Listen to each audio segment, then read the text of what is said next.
sou a professora Rafaela Lima e a aula de hoje é ar e sua composição. Afinal, do que é feito o ar que você está respirando aí agora? Já pensou sobre isso? É muito comum quando a gente pergunta assim, qual é o gás mais abundante na atmosfera?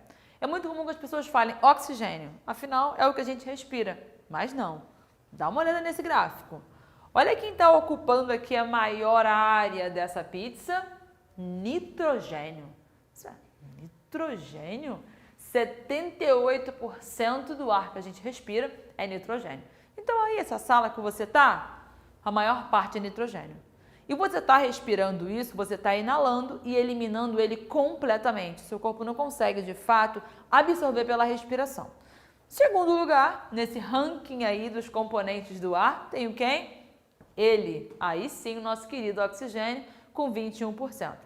E sobra, assim, muito pouquinho para uma galerinha. Sobra aí para gás carbônico, sobra aí para os gases nobres, vapor d'água, uma porcentagem muito menor, uma mistura aí de alguns gases.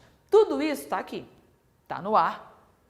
Mas esse ar, ele compõe o quê? Ele compõe algo maior, ele compõe a atmosfera. A atmosfera é a camada de ar que envolve a Terra e ela tem várias camadas, lembra dessa história? Troposfera, estratosfera, mesosfera, termosfera, exosfera.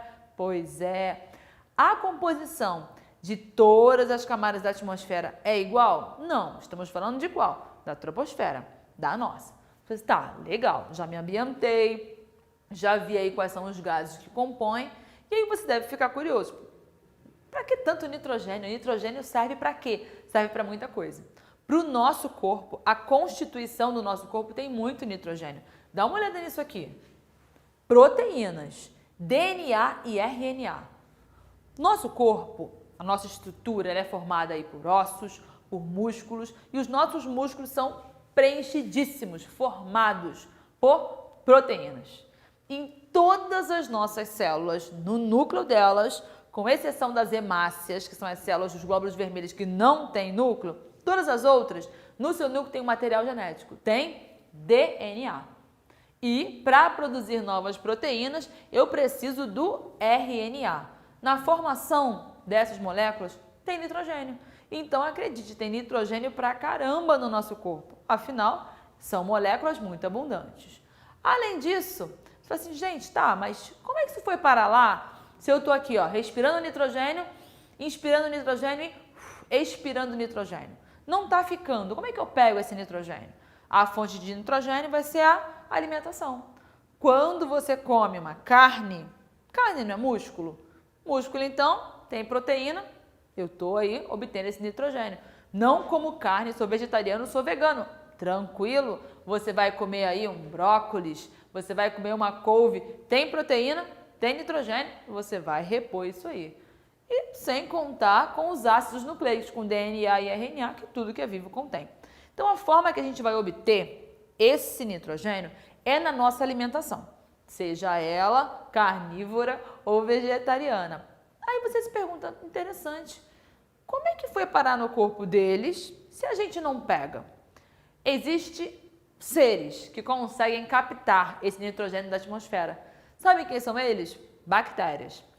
Existe um processo chamado ciclo do nitrogênio. O ciclo do nitrogênio, as principais atrizes são as bactérias. Elas estão capturando esse nitrogênio na forma de N2, que é o nitrogênio atmosférico, e esse nitrogênio ele passa por uma série de transformações. Eles capturam, eles fixam esse nitrogênio, transformam elas no solo em amônia, que é uma substância tóxica, vão fazer uma sequência de transformações em nitrito, em nitrato, e esse nitrato as plantas absorvem em suas raízes. A planta absorveu, vai chegar na gente, direta ou indiretamente. Então, eu não gosto de comer muita folha, mas você come o frango que come a folha. Logo, isso está passando, tá? O que no nosso corpo a gente elimina nitrogênio? Urina. Na nossa urina tem excreta nitrogenada, tem ureia.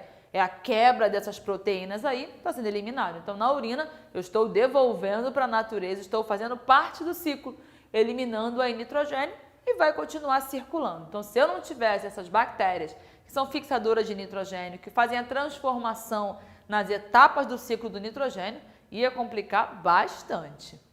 Além disso, de que outras formas que o nitrogênio ele vai impactar? Ele vai impactar, se ele estiver em excesso, porque já tem bastante, correto? Já tem bastante.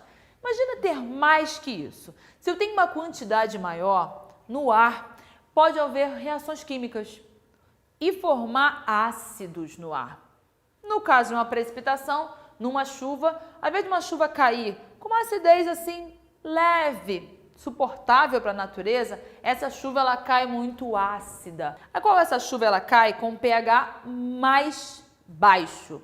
Essa acidez ela vai causar danos à natureza. Ela vai interferir em corpos d'água, em rios, ela leva à morte de pequenos seres, queda de folhas, destrói materiais metálicos. Isso por quê? Porque eu tenho um excesso de nitrogênio que vai reagir e vai formar um ácido mais forte aí.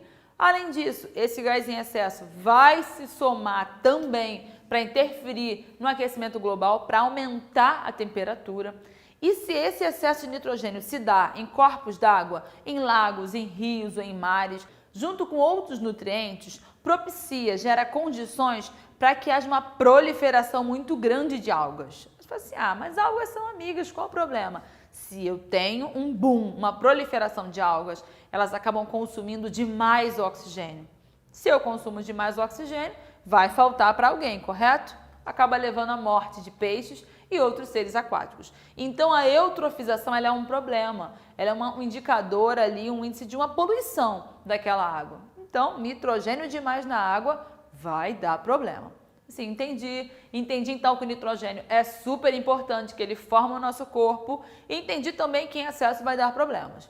E aí eu vou então para o nosso segundo mais abundante, que é o oxigênio. O oxigênio dispensa apresentações, né? O que seria da sua e da minha vida sem oxigênio? Ele é aí a nossa fonte, a nossa respiração. Você respira para quê? A sua respiração, você respira para dentro das suas células você produzir energia. Esse oxigênio vai entrar, vai reagir com a glicose de tudo que você come e dentro das suas células, numa organela chamada mitocôndria, produz energia para você se manter vivo e ativo. Não tenho respiração, não entrou oxigênio? Já era. Como que a minha célula vai produzir energia sem oxigênio? Então, o oxigênio é muito importante. E no caso da combustão? O oxigênio, ele é essencial para que haja queima de qualquer coisa. Se você vê fogo, é porque eu tenho ali o oxigênio. Uma experiência simples e que muitos bombeiros usam essa técnica, abafar. Tem alguma coisa pegando fogo, uma pequena chama, se você abafar ela, se você reduzir a disponibilidade de O2 para ela, vai acabar. Então, se há combustão no nosso planeta, se há queima, é devido à presença de oxigênio. Isso é legal. Entendi a importância dele. Ele pode estar, então aqui, no nosso oxigênio, está na forma de O2. Você deve se perguntar, mas e o tal do O3? O3 é ozônio. O ozônio, aqui, a nosso nível aqui na troposfera, aqui é ruim. Aqui ele é tóxico. O ozônio lá na estratosfera, o O3, é bacana. Ele forma a camada de ozônio que filtra os raios solares, tá? Quem mais está aí na nossa atmosfera? Pequena quantidade, mas muito importante. CO2, gás carbônico ou dióxido de carbono. De 2, né? De 2, óxido, carbono. Dióxido de carbono ou gás carbônico.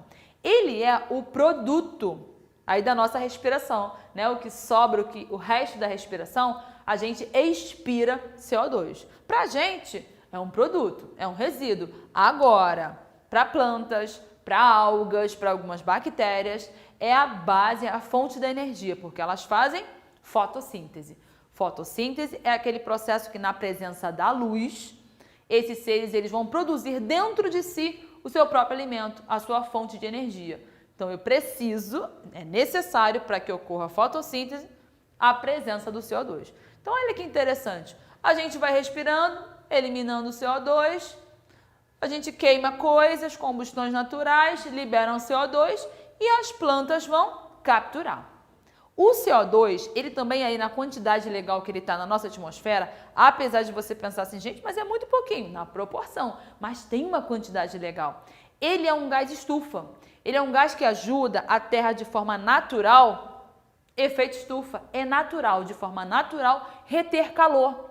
Para que a gente não tenha uma variação de temperatura muito grande, sabe aquela coisa assim, de dia muito quente, à noite muito frio, uma coisa bem deserto? Não, a média da temperatura da Terra ela consegue ser mantida por conta do efeito estufa. Então, o gás carbônico é um dos gases estufa. Qual o problema? O problema é aqui, ó, muita gente respirando, muita queima, muito gás carbônico liberado e pouca fotossíntese. Se eu desequilibro esse ciclo, vai dar problema. Que é aí, esse aumento da retenção desse calor, é um defeito no efeito estufa, ou seja, eu esquento demais, o aquecimento global. Vapor de água, tem vapor de água? Claro que tem, as coisas não estão evaporando aí. E vapor de água ajuda? Ajuda. Você já viu aí alguns dias, está vendo na televisão, a pessoa olha a umidade relativa no ar, a quantidade de vapor que tem no ar. Se tem muito vapor, ele fica muito úmido. Se tiver pouco vapor, fica muito seco. A gente sente diferente isso, sente a temperatura diferente, nossa saúde percebe. Então, esse vapor de água, ele vai fazer aí, tem essa relação da umidade relativa do ar e a saúde. Ele ajuda na regulação da temperatura também. Então, se está frio e está úmido, você sente mais ainda. E se está quente e úmido, a sensação que a gente tem também vai ser diferente. Ele acaba que promove também uma atenuação dos raios UV e esse vapor d'água subindo, ele vai formar as nuvens, correto? Na evaporação, lembra que o vapor ele vai subir, vai rolar um processo aí de condensação, esse vapor volta a virar líquido e forma nuvem. Nuvens carregadas, chove, precipitação. Ah, legal. E para a gente fechar a nossa aula, precisamos lembrar deles, dos gases nobres. Os gases nobres são gases que não se combinam com outros gases e eles estão em pequena quantidade na atmosfera. Pequenas quantidades, porém cada um com utilidades diversas. Vai ter utilização para balões, para a produção de lâmpada, para alguns tratamentos médicos. Então é bem diverso o uso dos gases nobres no nosso cotidiano. Tranquilo? Revisamos então a composição do nosso ar e fechamos aqui a nossa aula. Até a próxima. Tchauzinho!